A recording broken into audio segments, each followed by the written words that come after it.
क्या आप कभी जंगल में घूमने के लिए गए हैं और जंगल में जमीन की सतह को, पेड़ों के तनों और पत्थरों एवं चट्टानों को हरे रंग की कालीन जैसी चीज से ढके हुए देखा है? यह कुछ इस तरह दिखाई देती है। यदि हम इसे थोड़ा और पास से देखें तो हमें पता चलता है कि यह हरी चीजें घास नहीं है, बल्कि घास से भी छोटे पौधे हैं। इन पौधों को ब्रायोफाइट कहा जाता है। ब्रायोफाइट अत्यधिक छोटे, गैर संवहनी एवं बीज रहित पौधे होते हैं। ब्रायोफाइट विशेष रूप से नम और छायादार स्थानों जैसे घने जंगलों में अच्छी तरह से वृद्धि करते हैं। ये नम चट्टानों और मृत पेड़ों के तनों जैसी विभिन्न सतहों पर भी उग सकते हैं। ब्रायोफाइट कई प्रकार के होते हैं, लेकिन हम दो प्रमुख प्रकार के ब्रायोफाइट पर चर्चा करेंगे। यह है लिवरवर्ट और मॉस। चूंकि ब्रायोफाइट गैर संवहनी पौधे होते हैं, इसलिए इनमें उचित रूप से विभेदित संवहनी ऊतक नहीं होते हैं। इसके बजाय इनका पादपकाय थैलस नामक अविभेदित बहुकोशिकीय संरचनाओं से बना होता है। इन संरचनाओं में ब्रायोफाइट की प्रजनन संरचनाएं भी शामिल हैं। आइए पहले लिवरवर्ट पर करीब से नजर डालें। लिवरवर्ट के कुछ उदाहरण मार्केंशिया और लुनुलेरिया हैं। लिवरवर्ट में मुख्य रूप से चपटा और चौड़ा थैलस होता है, जो प्रायः सतह के निकट वृद्धि करता है। आप मार्केंशिया और लुनुलेरिया के उदाहरणों में देख सकते हैं कि यह हरे रंग की संरचना, जो कि थैलस है, वह काफ़ी चौड़ा और सपाट है और यह सतह के काफ़ी निकट वृद्धि कर रहा है। लिवरवर्ट थैलस के फ्रेगमेंटेशन या विखंडन द्वारा अथवा इन विशिष्ट संरचनाओं, जिन्हें जैमा कप कहा जाता है, इनके द्वारा अलैंगिक विधि से जनन करते हैं। ये गोलाकार संरचनाएं जो आप यहाँ देख रहे हैं, इन्हें ही जैमा कप कहा जाता है। यदि हम किसी जैमा कप को थोड़ा करीब से देखें तो यह कुछ इस तरह दिखता है। इन जैमा कप के अंदर जैमा नामक अलैंगिक बहुकोशिकीय कलियां होती हैं। जब जैमा कप थैलस से अलग हो जाता है तो उनके अंदर मौजूद जैमा विकसित हो जाता है, जिससे एक नया पौधा बनता है। लिवरवर्ट्स में लैंगिक जनन गैमीट या युग्मक नामक जनन संरचनाओं के माध्यम से होता है, इसलिए इन्हें गैमिटोफाइट्स यानी युग्मकोद्भिद भी कहते हैं। मादा जनन अंग को आर्कगोनियम या स्त्रीधानी कहते हैं और नर लैंगिक जनन अंग को एंथेरिडियम या पुंधानी कहते हैं। इनमें नर और मादा युग्मक एक ही थैलस पर हो सकते हैं या अलग अलग थैलस पर हो सकते हैं। आप यहाँ स्पष्ट रूप से देख सकते हैं कि नर और मादा युग्मक मॉर्फोलॉजिकली एक दूसरे से भिन्न हैं।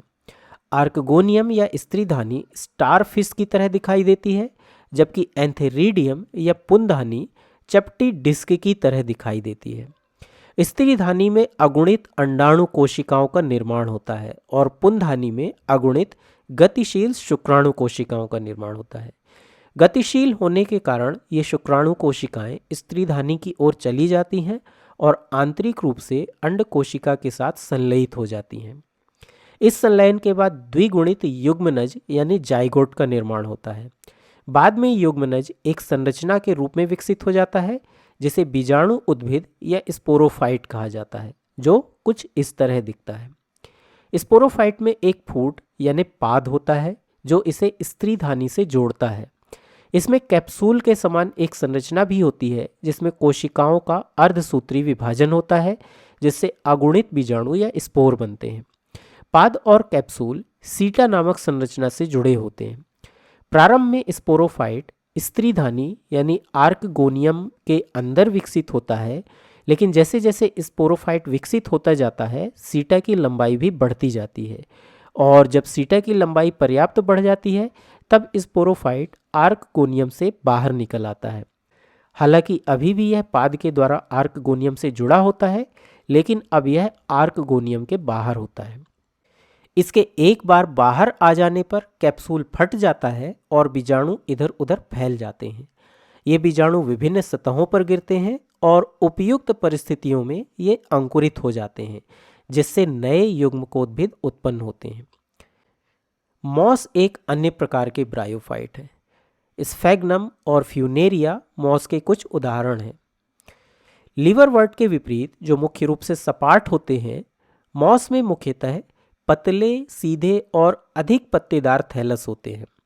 इनमें अलैंगिक जनन विखंडन या मुकुलन के द्वारा होता है। पत्तीदार संरचनाओं के शीर्ष पर मॉस के अगुणित गैमीटोफाइट्स बनते हैं। ये पत्तेदार संरचनाएं हैं और इनके ऊपर गैमीटोफाइट्स का निर्माण होता है। जब निषेचन होता है तो मादा जनन अंग यानी आर्कगोनियम के अंदर द्विगुणित युग्मनज से स्पोरोफाइट बनता है। जब स्पोरोफाइट विकसित हो जाता है तो यह मादा गैमीटोफाइट से बाहर निकल आता है और कुछ इस तरह दिखता है, यानी ये संरचनाएं स्पोरोफाइट है। इनमें एक कैप्सूल होता है जिसके अंदर बीजाणु यानी स्पोर होते हैं। इसके अलावा इनमें एक सीटा या तना और पाद भी होता है जो स्पोरोफाइट को गैमीटोफाइट से जोड़ता है। लीवरवर्ट के विपरीत मॉस के बीजाणु सीधे गैमीटोफाइट में विकसित नहीं होते हैं। आइए समझते हैं कि इनमें बीजाणु कैसे विकसित होते हैं। तो यह पत्तीदार संरचना है जिसके शीर्ष पर गैमीटोफाइट मौजूद होता है और इस मादा गैमीटोफाइट में स्पोरोफाइट है जो पूरी तरह से विकसित होने पर बाहर आ गया है। अब इस कैप्सूल में अगुणित बीजाणु होते हैं। जब यह कैप्सूल फटता है तो बीजाणु बाहर निकल जाते हैं, लेकिन ये बीजाणु सीधे गैमीटोफाइट्स बनाने के बजाय पहले एक मध्यवर्ती संरचना के रूप में विकसित होते हैं जिसे प्रोटोनीमा कहा जाता है। प्रोटोनीमा एक शाखायुक्त तंतुमयी संरचना होती है। इसके बाद इस प्रोटोनीमा पर एक संरचना विकसित होती है जिसे पार्श्वकली या लेटरल बड कहा जाता है। यह इनका दूसरा मध्यवर्ती चरण होता है जिसे पत्तीदार चरण या लीफी स्टेज कहा जाता है। ध्यान दें कि हमने चर्चा की थी कि पत्तीदार संरचनाओं के शीर्ष पर मांस के अगुणित गैमीटोफाइट्स बनते हैं। यह वही पत्तीदार अवस्था है, यानी गैमीटोफाइट्स इसी पत्तीदार अवस्था में विकसित होते हैं। यदि आप मॉस और लीवरवर्ट में जनन के बारे में और अधिक जानना चाहते हैं तो ब्रायोफाइट्स पर हमारा वीडियो देख सकते हैं। मॉस के विभिन्न प्रकार के उपयोग हैं, जैसे स्फैग्नम जब सूख जाता है तब इसे पीट कहा जाता है और दुनिया के कई हिस्सों में इसका उपयोग ईंधन के रूप में किया जाता है। इसके अलावा मॉस बहुत सारा पानी भी अवशोषित कर सकते हैं, इसलिए इनका उपयोग कृषि में मृदा को अनुकूलित करने के लिए भी किया जाता है। मॉस की जल धारण क्षमता के कारण इनका उपयोग जीवित पौधों को पैक करने के लिए भी किया जाता है ताकि उन्हें आसानी से स्थानांतरित किया जा सके। ब्रायोफाइट्स पारिस्थितिक रूप से भी महत्वपूर्ण भूमिका निभाते हैं जो हमें प्रायः सीधे तौर पर दिखाई नहीं देती है।